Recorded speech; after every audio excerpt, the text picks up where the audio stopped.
मेरा नाम सावित्री श्रीवास्तव है। आज मैं क्लास 8 को हिंदी ग्रामर का पाठ 3 संधि पढ़ाने जा रही हूँ। बच्चों, इस पाठ को मैंने 2 भागों में विभाजित किया है। आज के वीडियो में हम आपको संधि का अर्थ बताएंगे तथा उसके भेदों के अंतर्गत स्वर संधि व उनके उपभेद के बारे में बताएंगे। बच्चों, संधि का अर्थ होता है मेल।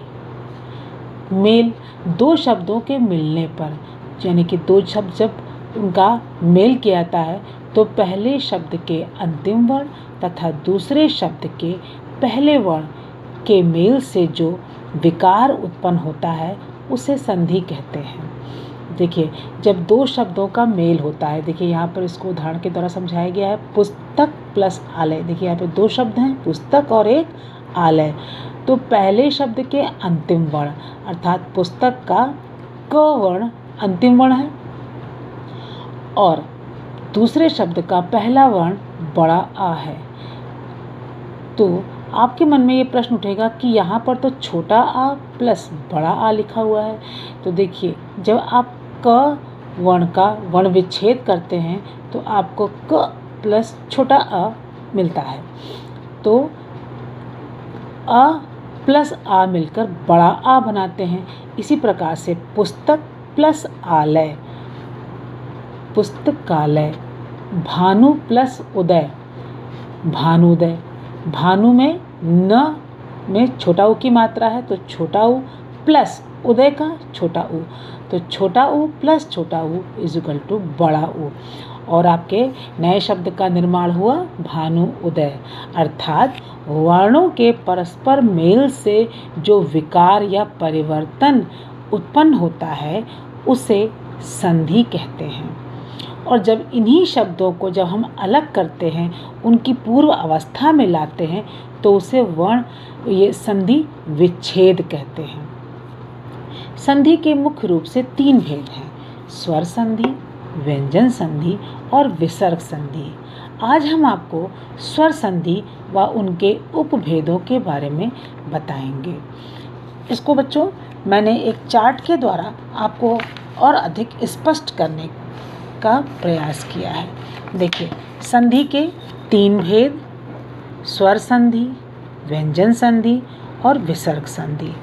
स्वर संधि के 5 उपभेद हैं: क दीर्घ संधि, ख गुण संधि, ग वृद्धि संधि, घ यण संधि और अंग अयादि संधि।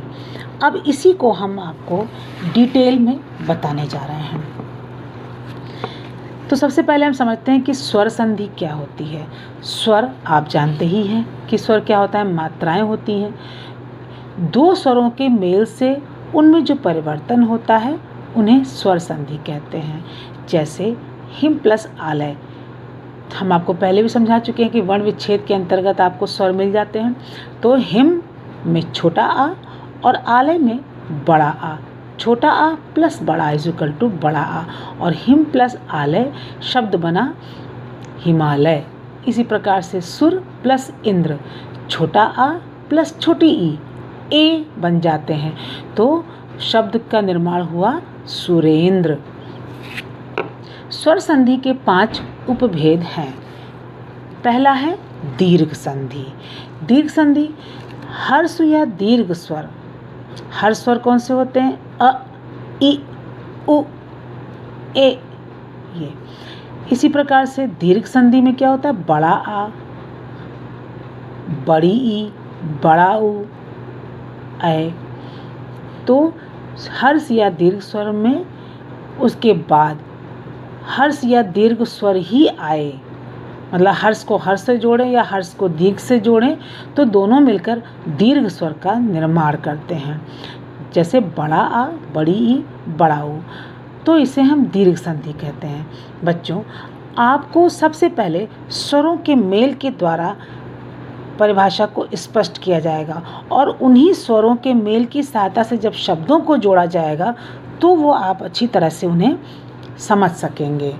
तो जब भी आप इसके उदाहरण को पढ़िए तो आप स्वरों के मेल पर भी ध्यान दीजिए। इसको हम आपको समझा भी रहे हैं। इसे छोटा आ प्लस छोटा आ, तो छोटा आ में या छोटा आ जुड़े या बड़ा आ जुड़े, बड़ा आ बनेगा। जैसे सत्य प्लस अर्थ, देखिए यहाँ भी छोटा आ है और यहाँ भी छोटा है, लेकिन जब शब्द बना तो सत्यार्थ है। इसी प्रकार से सत्य प्लस आग्रह, यहाँ पर छोटा आ है और यहाँ बड़ा, छोटा आ प्लस बड़ा सत्याग्रह है। इसी प्रकार से अन्य उदाहरण भी दिया हुआ है। फिर छोटी ई में बड़ी ई जुड़े या छोटी ई में छोटी ई ही जुड़े तो भी बड़ी ई बनेगी, क्योंकि ये दीर्घ संधि है। तो कवि प्लस इंद्र, कवींद्र। इसी प्रकार से हरि प्लस ईश, हरीश। फिर छोटा ऊ में छोटा ऊ जुड़े या बड़ा ऊ जुड़े, बड़ा ऊ का ही निर्माण करते हैं। जैसे सु प्लस उक्ति, सूक्ति। सिंधु प्लस ऊर्जा, सिंधूर्जा। इसी प्रकार से आपको एक एक अन्य उदाहरण भी दिए गए हैं। दूसरा आता है गुण संधि। गुण संधि में छोटा आ या बड़ा आ के बाद यदि छोटी ई बड़ी ई आए, यहाँ पर देखिए छोटा आ में छोटा आ या बड़ा आ जुड़ रहा था, लेकिन यहाँ पर छोटा आ या बड़ा के बाद छोटी ई या बड़ी ई आए तो ए बन जाता है। इसी प्रकार से छोटा आ बड़ा के बाद यदि छोटा ऊ या बड़ा ऊ आए तो ओ बन जाता है, और री आए यानी कि छोटा आ या बड़ा आ के बाद री आए तो अर हो जाता है। इसको देखिए उदाहरण के द्वारा किस प्रकार समझाया गया है कि छोटा आ प्लस छोटी ई या बड़ी ई, तो ए बनाना, भारत प्लस इंदु, भारतेंदु। बड़ा आ में छोटी जुड़ेगी तो भी देखिए महा प्लस इंद्र, महेंद्र।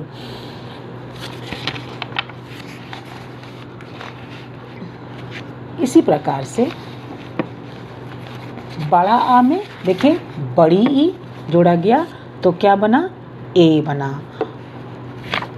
गंगा प्लस ईश, गंगेश।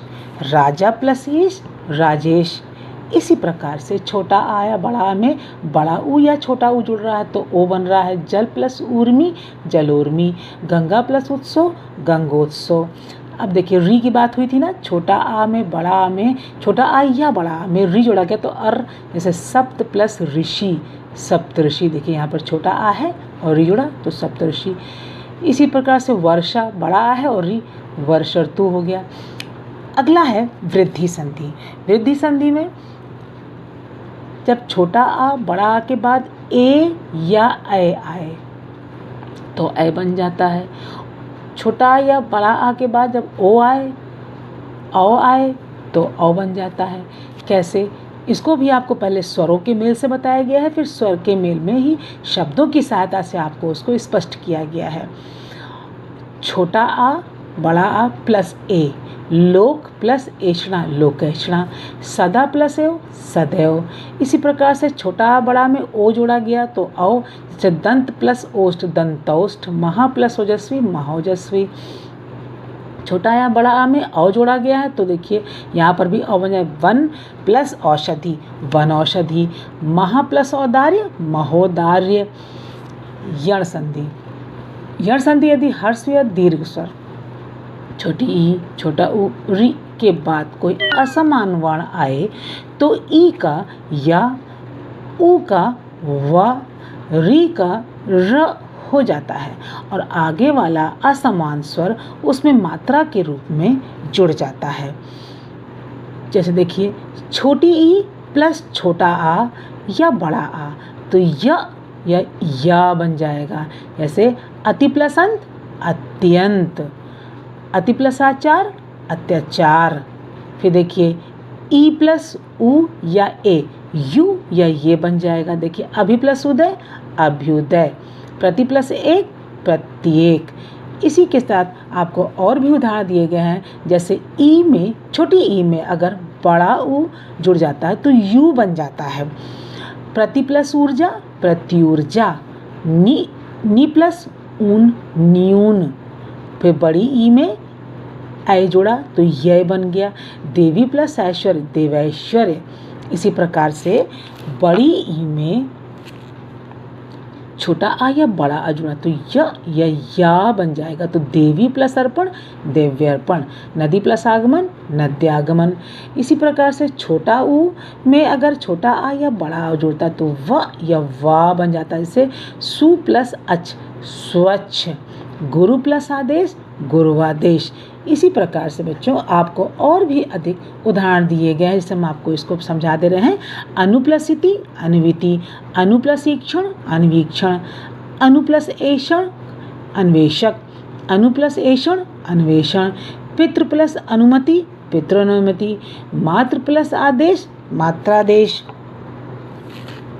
इसी प्रकार से मातृ प्लस इच्छा, मातृइच्छा, पितृ प्लस ईश्वर, पितृईश्वर, मातृ प्लस उपदेश, मातृउपदेश, पितृ प्लस उपदेश, पितृउपदेश। ये सभी उदाहरण को आप बहुत ध्यान से पढ़िएगा और इन स्वरों की सहायता से जब भी आप इनको पढ़ेंगे आपको बहुत जल्दी समझ में आ जाएगा। अगला उपभेद है अयादि संधि। अयादि संधि में इसमें ए, ऐ, ओ, औ के बाद यदि कोई भी असमान स्वर आए तो ए का ऐ, का आय और ओ का औ तथा औ का आओ हो जाता है। आगे आने वाला असमान स्वर उसे मात्रा के रूप में जुड़ जाता है, जैसे ए प्लस अ, ऐ, देखिए शे प्लस अन, शयन। ए प्लस अ, आय, गए प्लस अन, गायन। पहले आपको स्वर से बताया गया है कि किस प्रकार से उनका निर्माण होगा और उसके बाद आपको वर्णों को इस तरह से जोड़ा गया, शब्दांशों को जोड़ा गया है और नए शब्द का निर्माण किया गया है। जैसे नए प्लस इका, नायिका, ओ प्लस आ, आओ, तो भो प्लस अन, भवन। इसी प्रकार से पो प्लस इत्र, पवित्र, भव प्लस उक, भावुक, औ प्लस ई, आवी, तो नौ प्लस एक, नाविक, पौ प्लस अन, पावन।